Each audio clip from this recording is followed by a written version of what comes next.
Hello and welcome बच्चों। मैं हूं साक्षी और ये है lecture number 2 of the fundamental unit of life. इस लेक्चर में हम जानेंगे कि सेल क्या होता है। इससे प्रीवियस लेक्चर में हमने देखा था कि सेल की डिस्कवरी किस तरह से हुई थी। इस लेक्चर में हम जानेंगे कि सेल क्या होता है और इसी के साथ साथ सेल किन चीज़ों से मिलकर बना है ये भी जानेंगे। तो चलिए चलते हैं। सबसे पहले अगर बात की जाए सेल की, तो सेल को कहा जाता है the basic unit of life. यानी कि अगर एक एग्जाम्पल के तौर पे देखा जाए, जैसे जब घर बनता है तो हमारा घर बहुत सारी ईंटों के मिलने से बनता है, पर शुरुआत में हम एक ईंट रखते हैं। इसी तरह हमारी बॉडी या किसी भी लिविंग बीइंग की बॉडी भी मल्टीपल और millions and trillions of cell से मिलके बनी है, पर शुरुआत किसी एक सेल से ही होती है। इसीलिए हम सेल को the basic unit of life कहते हैं। ठीक है, अब बात आती है कि सेल थ्योरी क्या होती है और किसने दी थी। तो सबसे पहले हमारे दो साइंटिस्ट आए जिनका नाम था श्लेडेन, जिन्होंने कब सेल थ्योरी दी 1838 में, और श्वान इन्होंने कब दी 1839 में। और इनका कहना था कि all plants and animals are composed of cells, यानी कि जितने भी प्लांट्स हैं, पेड़ पौधे और जितने भी जानवर हैं, वो सभी किससे मिलके बने हैं? सेल से मिलके बने हैं। और the cell is the basic unit of life. और सभी लिविंग ऑर्गेनिज्म की बेसिक यूनिट मतलब जिस आधार पे लाइफ टिकी हुई है वो है आपका सेल। सेल थ्योरी में को आगे किसने एक्सपेंड किया? तो वो थे हमारे रुडोल्फ विर्को। उनका कहना था all cells arise from pre existing cell. कहने का ये मतलब है कि हर एक सेल एक पीछे वाले सेल से बनके आया है। यानी कि जैसे ये एक सेल अपने आप को डिवाइड करेगा और दो सेल बनाएगा।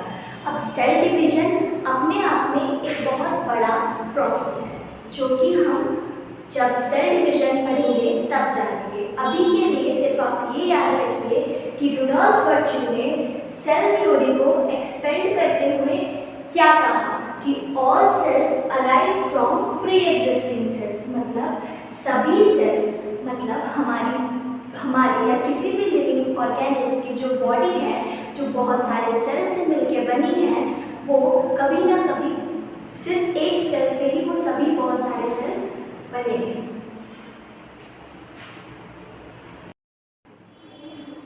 अभी तक हमने देखा कि सेल थ्योरी क्या कहती थी और किसने दी थी। अब हम देखेंगे कि ऑर्गेनिजम्स को on the basis of number of cells, मतलब किसी ऑर्गेनिज्म में कितने नंबर ऑफ सेल्स प्रेजेंट है, उस बेसिस पे दो ब्रॉड ग्रुप्स में डिवाइड किया गया है। तो पहला है यूनिसेलुलर ऑर्गेनिजम्स। यूनिसेलुलर ऑर्गेनिजम्स कौन से ऑर्गेनिजम्स होते हैं? तो यूनि का मतलब होता है सिंगल। सिंगल मीन्स एक, यानी कि ऐसे ऑर्गेनिज्म जिनकी बॉडी सिर्फ एक सेल से बनी होती है, या फिर हम कह सकते हैं कि सिर्फ एक सेल में ही एबिलिटी होती है कि वो सभी लाइफ प्रोसेसेस को परफॉर्म कर सके। देखते हैं डेफिनेशन क्या कहती है। ए सिंगल सेल में कंस्टिट्यूट होल बॉडी। एक सिंगल सेल पूरी बॉडी बनाए, उस तरह के ऑर्गेनिजम्स को हम क्या कहेंगे? Unicellular organisms. कुछ एग्जाम्पल्स हैं जैसे कि amoeba, Chlamydomonas, paramecium and bacteria. आप जानते हैं कि मल्टीसेलुलर ऑर्गेनिजम्स किन्हें कहते हैं? मल्टीसेलुलर ऑर्गेनिजम्स में शब्द आता है मल्टी, और मल्टी का मतलब होता है मैनी, यानी बहुत सारे। तो आइए पढ़ते हैं। Many cells group together in a single body। कहने का मतलब है एक बॉडी बहुत सारे सेल से मिलके बनी है, तो उस multicellular organisms. आगे बढ़ते हैं. And assume that different functions and form various body part. यानी कि different group of cells मिलके different organs को बनाएंगे और वो organs अपने लेवल पे कुछ different functions परफॉर्म करेंगे.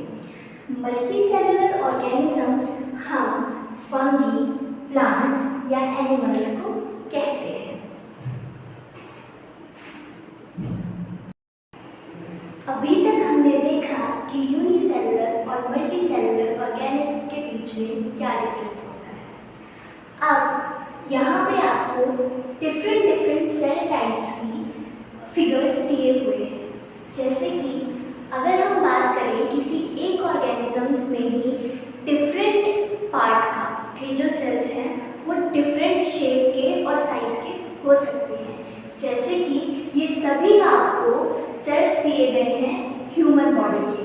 पहला ये जो सेल है ये आपका स्मूथ मसल का सेल है. फिर ये आपके ब्लड सेल्स दिखाए गए हैं. ये आपका एक नर्व सेल है. ये एक बोन सेल है. बहुत सारे बच्चों को नहीं पता होगा कि बोन्स भी आपकी सेल से मिलकर बनी है, पर आज पता चल जाएगा कि आपका बोन सेल कुछ इस तरह का दिखता है और आपकी बोन्स भी सेल से मिलकर बनी होती हैं और ये आपका एक फैट सेल है. और अब आप लोग सोच रहे होंगे कि एक ऑर्गेनिज्म ह्यूमन में इतने डिफरेंट शेप्स के सेल्स क्यों हैं. तो जैसा कि यहाँ पे बताया गया है, shape and size depends upon the specific function they perform.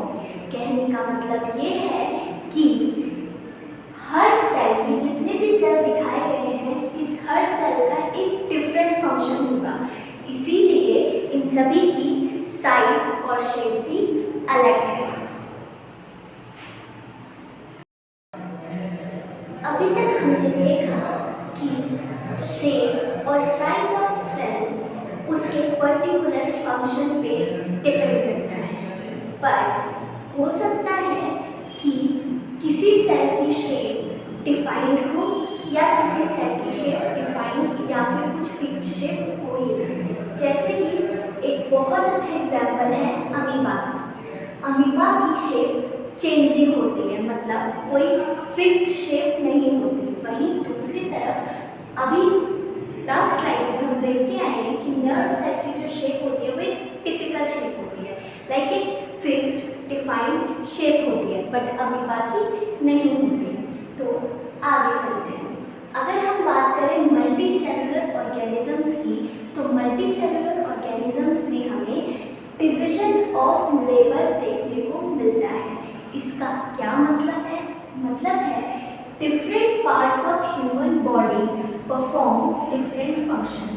मतलब हर एक अलग ऑर्गन का एक अलग फंक्शन होगा. इसका मतलब कि जो सेल्स है उस डिफरेंट ऑर्गन के वो भी डिफरेंट होंगे, लाइक शेप और साइज. जैसे कि हमें पता है कि जो सेम सेल्स होते हैं वो जुड़ के टिश्यू बनाते हैं और टिश्यू से के मिलने पर ऑर्गन और फिर ऑर्गन सिस्टम और पूरा एक ऑर्गेनिज्म तैयार हो जाता है. इसी चीज़ को हम क्या कहते हैं? Division of labour. एग्जाम्पल के तौर पे अगर हम बात करें स्टमक एक ऑर्गन है और इसका फंक्शन क्या है? फूड को डाइजेस्ट करने का. उसी तरह जो हमारा दिल है उसका क्या काम है? ब्लड को पंप करने का. पर ऐसा नहीं है कि डिवीजन ऑफ लेबर सिर्फ डिफरेंट पार्ट्स में होता है बॉडी के. सेल्स के अंदर भी डिवीजन ऑफ लेबर देखा जाता है. अब आप सोचेंगे कि सेल के अंदर या सेल किस तरह से डिवीजन ऑफ लेबर परफॉर्म करता है. तो देखो, each cell has certain specific component within it is known as cell organelle. हर सेल कुछ कंपोनेंट से मिलकर बना है जिनको हम क्या कहते हैं? Cell organelle. और वो किस चीज़ में हेल्प करते हैं? वो हेल्प करते हैं division of labour within the cell perform करने में. इन द कमिंग वीडियोस हम यही देखेंगे कि डिवीजन ऑफ लेबर किस तरह से सेल आपका परफॉर्म कर रहा होता है ऑर्गेनेलीज की हेल्प से, और ऑर्गेनेलीज या सेल ऑर्गेनेलीज क्या होती हैं, किस तरह से एक्ट करती हैं। अगर आपको वीडियो पसंद आया हो तो प्लीज़ चैनल